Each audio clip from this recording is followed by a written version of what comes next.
Welcome to my kitchen. Today I'm going to show you what I do when I have guests that come over. I make a bunch of mixes because I make breakfast every morning, but sometimes if I feel stressed or busy, like just every day, I'll put together a bunch of mixes, and definitely when I have guests coming, I'll just make a bunch of mixes, and then breakfasts are just so much easier, so quick to put together. So what you're going to do is just get your favorite recipe, and I'll post my favorite recipe if you're interested, but what I do is the hard part with making anything is getting out all the ingredients. So if we just have our containers all lined up in a row and we have all our ingredients out, and then it's really easy just to put together a bunch. And if you look at your favorite recipe and see the ingredients, all the dry ingredients maybe could just be all put in a container beforehand. And it could be any container. It could be like something you buy, or it could be something that you eat a lot. Like if you eat yogurt a lot and you have a lot of big yogurt or sour cream containers, you could save those. Those work really well too. So for my recipe, it calls for 2 cups of flour.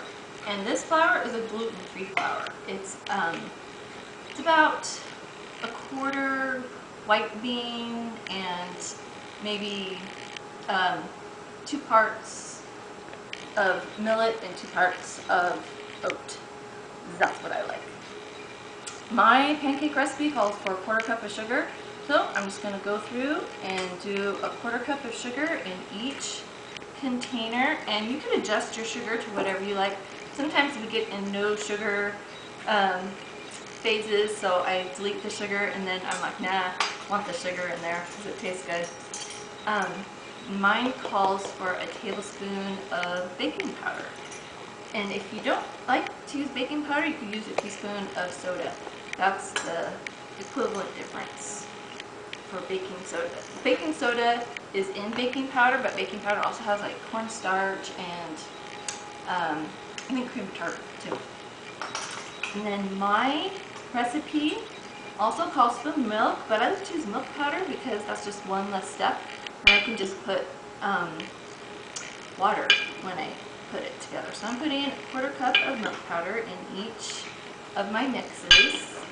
And as far as the fat goes in it, you could either add that in now or you can wait. Sometimes I put like vegetable shortening in, but sometimes I really like the taste of butter, or I'll just use oil.